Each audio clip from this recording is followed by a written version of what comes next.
রাধে রাধে। আজ আমরা শুনব শ্রীকৃষ্ণের এক অত্যন্ত রোমহর্ষক এবং রহস্যময় লীলা, শ্রীকৃষ্ণ ও কালনাগিনীর অভিশাপ। এই কাহিনীটি আমাদের শেখায় যে জীবনের প্রতিটি সংকট আসলে ছদ্মবেশে আসা একটি শিক্ষা। যখন আমরা সত্যের পথে থাকি তখন অভিশাপও আশীর্বাদে পরিণত হয়।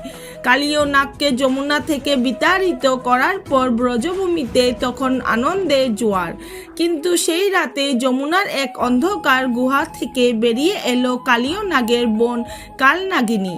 বিষ জ্বালা তার চোখে ছিল প্রতিশোধের আগুন। সে ভাবল যে কৃষ্ণ তার ভাইকে অপমান করে তাড়িয়ে দিয়েছে তাকে সে তার মরণ বিষে নীল করে দেবে। কালনাগিনী ছদ্মবেশে এক সুন্দরী বালিকার রূপ ধরে কৃষ্ণের সামনে গেল। শ্রীকৃষ্ণ তখন কদম্ব গাছের নিচে একা বসে বাঁশি বাজাচ্ছিলেন। কালনাগিনী মিষ্টি গলায় বলল, হে কৃষ্ণ, তুমি তো সবার বন্ধু, আমার তৃষ্ণা মেটাতে আমায় একটু জল দেবে? কৃষ্ণ হাসলেন, তিনি সব জানতেন। তিনি বললেন, জল তো যমুনাতেই আছে, তবে তোমার অন্তরের বিষ কে নেবে? কথাটি শুনেই কালনাগিনী তার আসল রূপ ধারণ করল। সে গর্জন করে বলল, কৃষ্ণ, আমি তোমায় দংশন করতে এসেছি।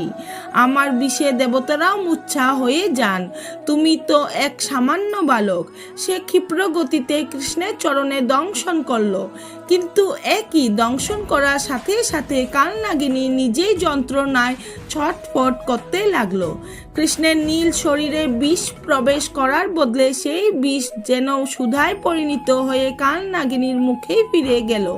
কালনাগিনী রাগে চিৎকার করে বলল, আমি তোমায় অভিশাপ দিচ্ছি কৃষ্ণ, যে চরণে আমি দংশন করেছি সেই চরণই একদিন তোমার দেহত্যাগের কারণ হবে।